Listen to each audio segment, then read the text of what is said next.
The morning sunlight filtered through the lace curtains of the Carter family estate in upstate New York, casting golden streaks across the polished hardwood floors. Ethan Carter adjusted his cufflinks, gazing at himself in the antique mirror near the front hallway. It was an unusually warm October morning, an unsettling contrast to the chill settling into his chest. The Carter home was picturesque from the outside, but something about the silence this morning scratched at his nerves. He walked into the dining room. His mother, Margaret, was placing freshly cut roses into a vase at the center of the long walnut table. She glanced at him with her usual half-smile. "Morning, Ethan. You're up early as always." Ethan nodded. "Couldn't sleep. Big presentation later." Margaret didn't ask what it was about. She never did. Instead, she adjusted a plate and asked, "Will you be joining us for dinner tonight? Your father wanted to talk to everyone." Ethan paused. His father, Douglas, wasn't known for casual family chats. "Sure," Ethan said. "Anything specific?" "Just family matters," she said lightly, but her eyes didn't quite meet his. Ethan took a seat by the bay window, sipping the coffee that had gone cold in his hands. Outside, the trees were ablaze with color, fiery reds and burnt oranges. It should have been peaceful. It wasn't. Across the room, Ashley, his younger sister, breezed in wearing silk pajamas and that trademark bright smile. She was the kind of person who could say good morning like it was a subtle insult. "Still brooding, Ethan?" she teased. "Still pretending you care, Ashley," he shot back, without looking. Their sibling rivalry was decades old and well-rehearsed. Jacob, the youngest, walked in moments later, earbuds in, wearing a sarcastic t-shirt and holding a protein shake.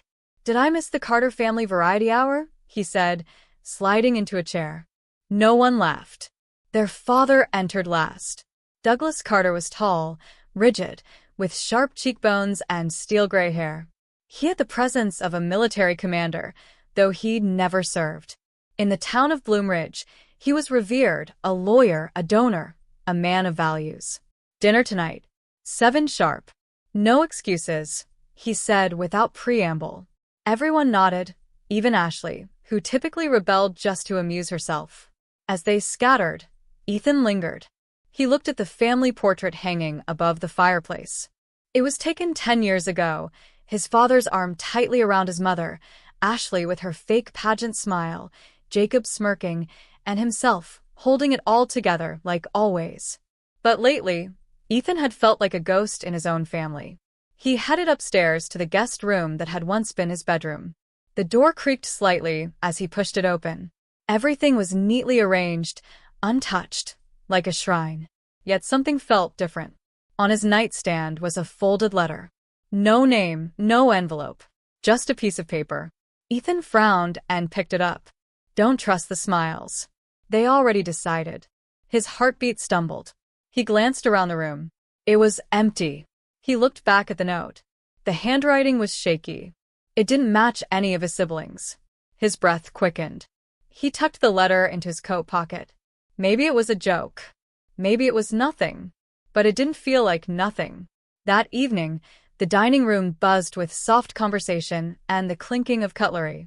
A roast sat in the center of the table. Wine glasses were half full. Everything looked normal, except for the tension so thick it made the air feel heavy. Douglas cleared his throat. "Your mother and I have finalized some things. Legal matters. Estate planning." Ethan's stomach flipped. Ashley smiled sweetly. Jacob rolled his eyes. "We'll be speaking to our lawyer next week," Douglas continued. "It's important to have everything in order." Margaret looked down at her plate. Ashley said nothing. Ethan felt like the room shrank by half. "You mean the will?" Ethan asked cautiously. Douglas nodded. "Yes. It's time." "Anything we should know?" Jacob asked lazily, swirling his wine. Douglas's jaw tensed. "You'll know when the time is right." Margaret finally spoke. "It's for the best. For the family." Ethan wanted to ask what that meant, but something about the way Ashley smirked and Jacob avoided eye contact made him stop. After dinner, as everyone dispersed, Ethan caught Margaret in the hallway. "Mom," he said softly, "is there something I should be worried about?" She reached up and straightened the collar of his coat, like she used to when he was a teenager. But her eyes looked past him. "You've always done what's right," she whispered. "And sometimes people resent that." Ethan stood still as she walked away. Outside, the October wind finally returned, rattling the shutters. The inciting incident strikes. Ethan learns he's been cut out of the will. Doubt creeps in. The red flags multiply. Something's very wrong. The day of the will reading came sooner than expected. Ethan stood outside Langley and Burke Law offices, a brick-and-glass building that felt too modern for the type of business that typically delivered old money's final blows. It was drizzling, one of those New York spring rains that felt half romantic, half ominous. Ethan adjusted his collar and stepped inside. The receptionist gestured silently toward the glass conference room where the family was already seated. Ethan paused before entering, catching a glimpse of the scene. Margaret sat next to Douglas, her hands clenched in her lap. Ashley scrolled on her phone, bored and smug. Jacob munched on a mint he probably swiped from the lobby. They looked like a family, unified. Ethan entered and felt immediately like an intruder. "About time," Jacob muttered. Douglas didn't look up. Ashley offered a fake smile. "Did you get lost on the way here, or just debating whether to show up at all?" Ethan didn't reply. He took the last empty seat. The lawyer, Mr. Harold Langley, entered with a thick manila folder in hand. He was a skeletal man in his 60s, dressed in a beige suit that seemed untouched by time or dust. His eyes were unreadable. "Good afternoon," he said, sitting. "I know this isn't easy, but we're here to review the finalized estate plan and last will of Mr. Douglas Carter." Douglas nodded slowly. "Let's proceed." Harold pulled out a set of papers and adjusted his glasses. "Before I begin, it's important to state that Mr. Carter requested this version of the will to be made private until now. No one outside of this room has seen the contents." Ethan tensed. Harold continued, reading in a droning voice. "To my beloved wife Margaret, I leave all joint holdings, our residence, and 40% of my private equity shares." Margaret blinked, but remained silent.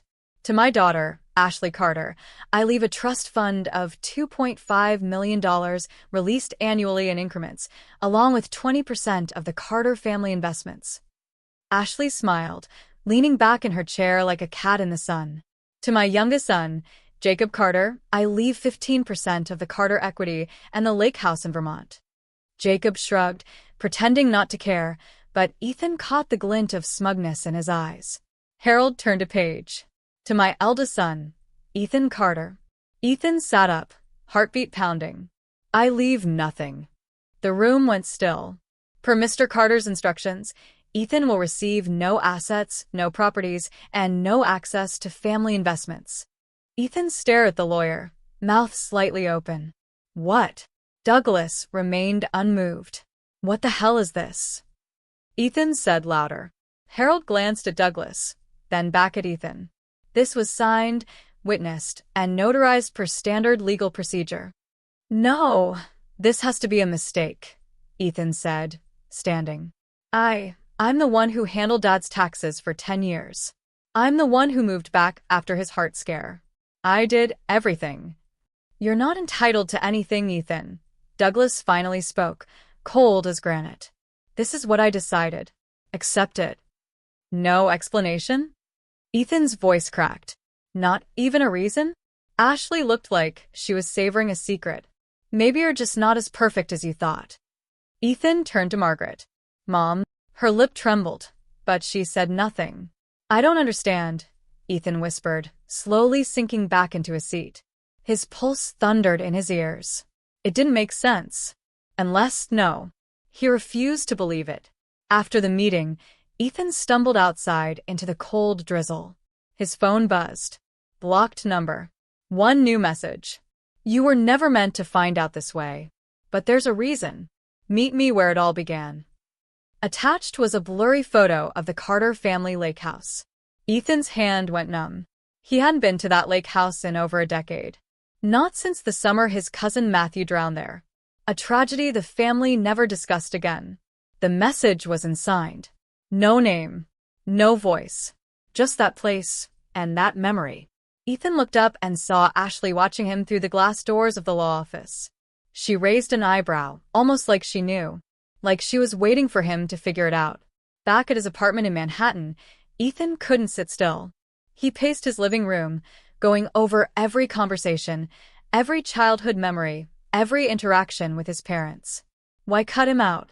He pulled out the old note he had found in his childhood bedroom. Don't trust the smiles. They already decided. Who wrote that? His mind turned to Matthew. His cousin. His best friend. The boy who accidentally drowned in the lake when they were 17. But Matthew had been a good swimmer. Why had no one ever questioned it? A sudden realization struck him like a punch. That summer, Matthew had overheard something. Something in the study. Ethan hadn't thought much of it then. A strange conversation between Douglas and a man he never identified. What if Matthew did know something? And what if cutting Ethan out of the will wasn't about money but about silence? A knock at the door startled him. Ethan rushed to open it, but no one was there. Just a brown envelope on the floor. Inside was a photograph. Old, faded. It showed his father, another man, and a teenage Matthew, all standing in front of the lake house. All three smiling. But on the back, written in the same shaky handwriting as the note.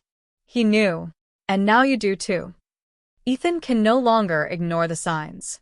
He pushes for answers, but every step brings him deeper into danger, confusion, and psychological unraveling. Ethan barely slept that night. The envelope with the photo and the cryptic message sat like a ticking bomb on his kitchen counter. Every time he closed his eyes, he saw Matthew's face, young, bright-eyed, soaked in lake water and silence. He had to know the truth, even if it ripped the last threads of his family apart. By morning, he was on the road. The drive to the Vermont lake house took nearly 5 hours. Trees thickened as he crossed state lines, their branches like bent fingers clawing toward the cloudy sky. The rain had stopped, but the clouds lingered, low, gray, oppressive. Ethan gripped the wheel, the photo now resting on the passenger seat like a witness. The lake house looked exactly the same. Its pinewood exterior was weathered but intact, the front porch sagging slightly with age. Ethan stepped out, gravel crunching beneath his feet. He hadn't been here since that summer, that night. He tried the door. Unlocked. Inside, dust coated every surface. Furniture was covered in white sheets like ghosts frozen mid-conversation. He walked slowly, breathing in the damp, musty air. Then, in the study at the back of the house, something caught his eye. A half-burned letter, wedged beneath the baseboard heater. Ethan carefully unfolded what was left of it. The edges were charred, but the ink remained legible. I told Douglas I wouldn't be part of this. If Matthew talks, we're both done. You need to handle it clean. No evidence. No trail. No signature. No date. But the implications were ice cold. Ethan sank into the old leather chair behind the desk. His heart pounded like a drum in his throat. What was this? He was still trying to process when the front door creaked open. He stood quickly, tense. Footsteps echoed in the foyer. Hello? Ethan called out. A figure stepped in, Lydia Bennett, an old friend of the family. She was Matthew's godmother and had been close to Ethan growing up. Tall, elegant, sharp-eyed.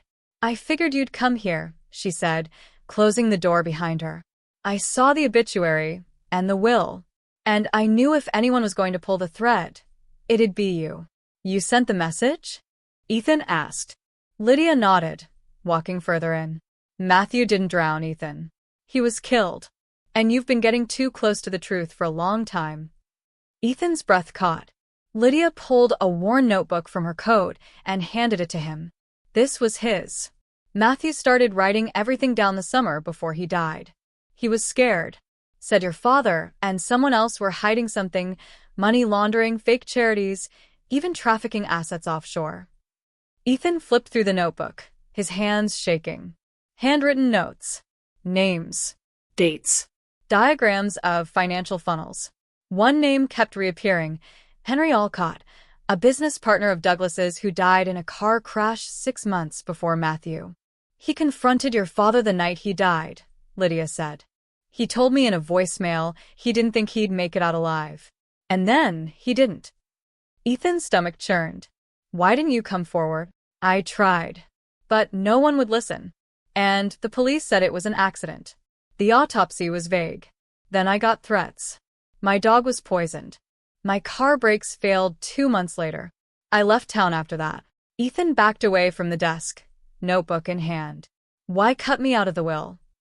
Lydia's gaze sharpened. Because he knew. Douglas knew you were close to the truth. He needed to sever your ties to everything, to isolate you, make you look bitter and paranoid. But why now? After all this time? Because Henry's daughter just reopened the investigation. Quietly. And you? You were asking the right questions. Ethan, they think you're a liability. Ethan swallowed hard. Are they watching me? Lydia glanced toward the window. They always were. Suddenly, the house phone rang, an ancient rotary on the desk that hadn't rung in years. Ethan stared at it. Ring. Ring. He picked up. Hello. A raspy voice. Mail. Come. Back away, Ethan. You're not ready for what this costs. Click. The line went dead. Ethan slowly lowered the receiver. Someone just threatened me. Lydia didn't blink. Then we're closer than I thought. That night, Ethan stayed at a nearby motel. He couldn't risk being followed back to the city. He sat on the bed, staring at Matthew's notebook, flipping through pages filled with numbers, anger, and fear. The pieces were falling together, but one piece was still missing. His mother. She had stayed quiet during the will reading. She didn't defend him. She didn't even look at him. And that silence felt deliberate. Ethan picked up his phone and called her. She answered on the second ring. Ethan. Her voice was tight, strained. Mom, I need to see you. Now. Alone. A pause. I can't talk on the phone, she whispered. It's not safe. Then meet me, he said. You know where. She didn't ask which place. Just replied, 1 hour. Back at the lake house, Ethan waited. The moon cast a milky glow over the water. The night was windless. Quiet. Margaret arrived in her silver Lincoln, stepping out with a coat wrapped tightly around her. She looked older than he remembered, fragile. But her eyes, those sharp, pale blue eyes, were awake with fear. Inside, he didn't waste time. Did Dad kill Matthew? Margaret sat heavily on the edge of the sofa. No, she whispered, but he knew who did. Ethan's throat tightened. Tell me. It was Henry Alcott, she said. Matthew found out Henry had been embezzling money through one of Douglas's fake charities. When Matthew threatened to expose him, Henry panicked, and Dad helped cover it up. He burned Matthew's notebook, paid off the coroner, the police, everyone. Ethan's hands curled into fists. Why didn't you stop him? I tried. But your father, he told me if I spoke out, the family would be destroyed. And then Henry died in that crash, and Douglas thought the past was buried. But it wasn't, Ethan said. No, she said, trembling. And now they're coming for you too. A window shattered upstairs. Margaret screamed. Ethan turned, but it was already too late. The truth is forced into the light. Secrets explode. The protagonist confronts danger face to face, and irreversible choices are made. The second the window shattered, Ethan rushed upstairs. His heart slammed against his ribs like a trapped bird. Stay here, he shouted to his mother. The hallway was dark except for moonlight slanting in through the broken glass. Sharp wind gusts carried in leaves and dust. Ethan moved slowly, the floorboards creaking beneath him. He picked up a heavy lamp from a hallway table, the only thing he could use as a weapon. The guest room door stood ajar. He nudged it open. Nothing. But then, a shadow moved across the window. He whipped around, only for a hand to clamp across his mouth from behind. Another arm wrapped tightly around his chest, yanking him backward. Ethan slammed the lamp into the side of the attacker's head, and the figure stumbled. He turned. It was a man in his mid-50s. Square build, buzzed hair, dressed in black. Ethan didn't recognize him, but his face was burned with the kind of anger that came with purpose. You should have walked away, the man hissed, wiping blood from his temple. Your father gave you that chance. Ethan's chest heaved. Who are you? You know who I am, the man said, stepping closer. I worked with Douglas and Henry for years. You weren't supposed to get this far. Then he pulled something from his coat, not a gun, but a fire starter. He flicked it once. A blue flame bloomed.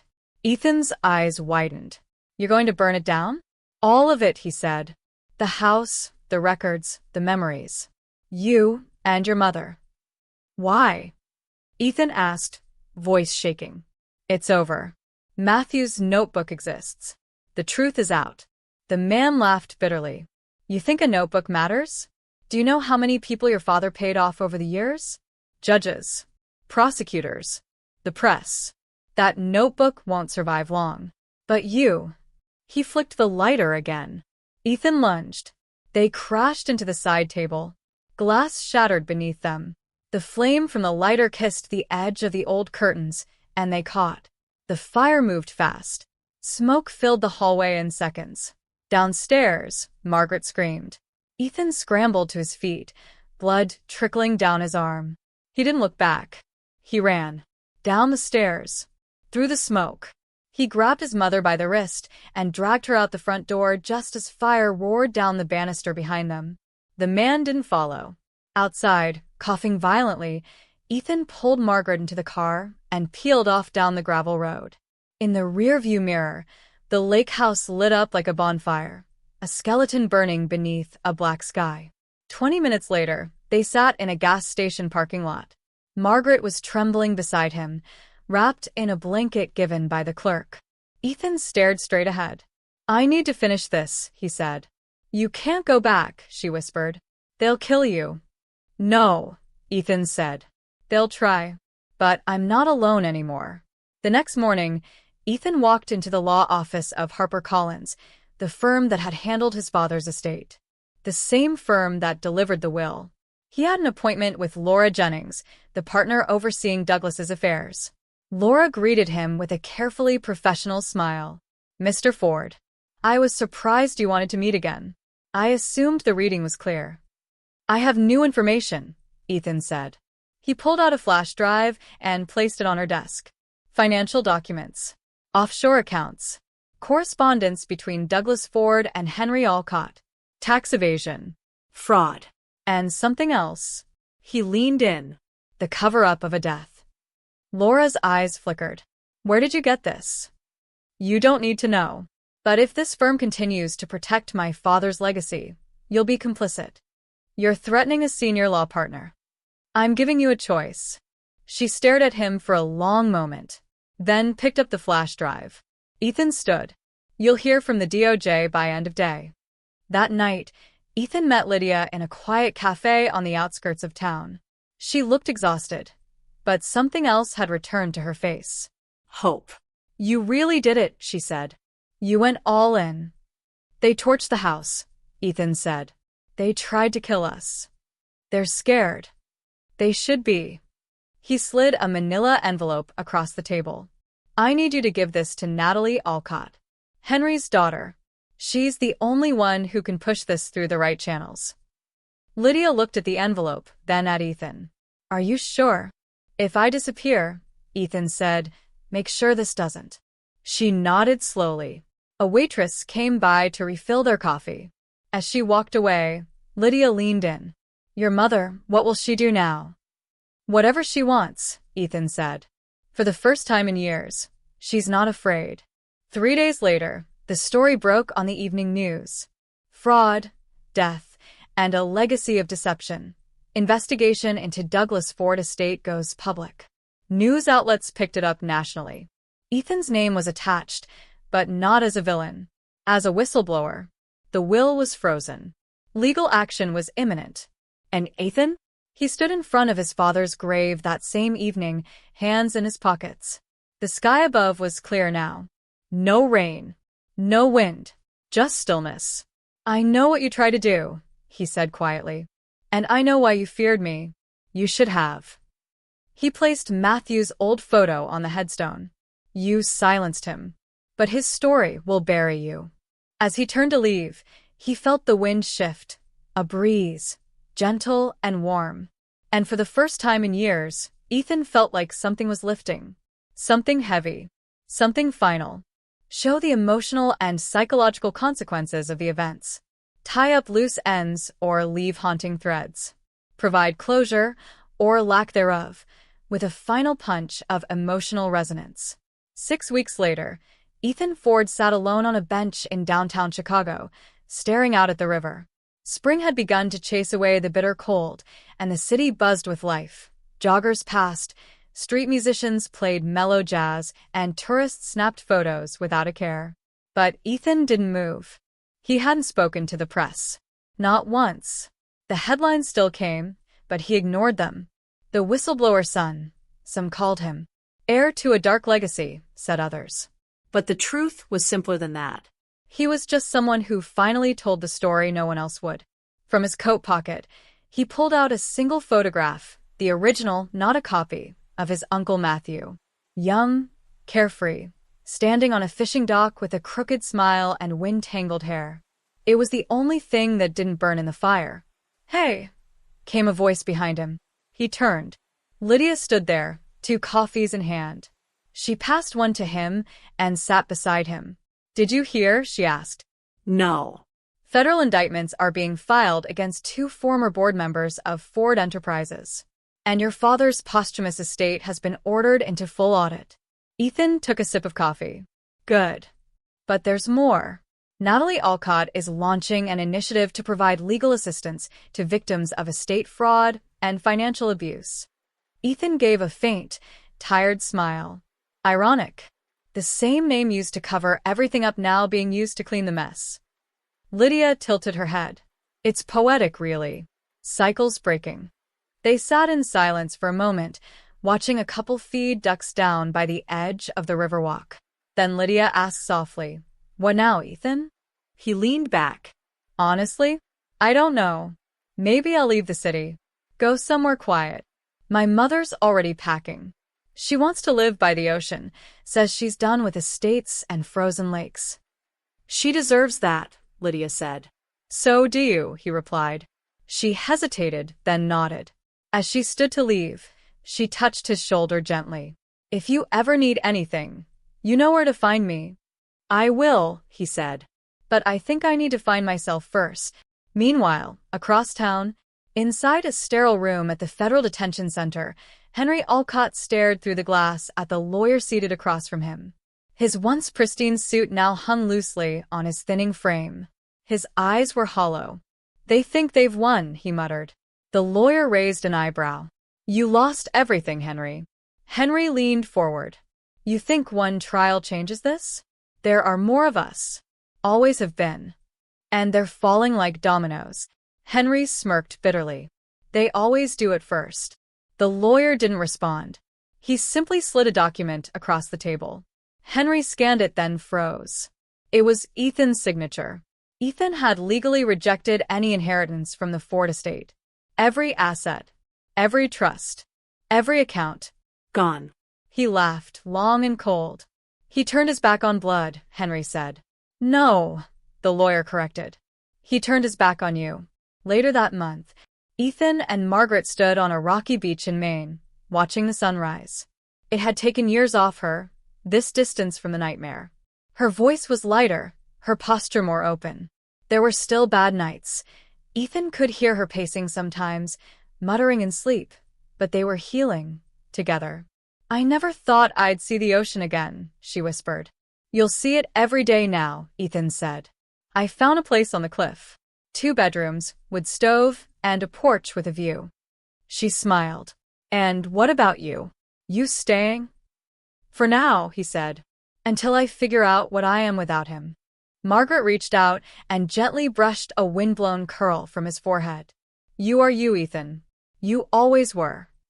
They stood there a moment longer, letting the wind speak its own kind of truth. Back in Chicago, a reporter typed the final line of her article.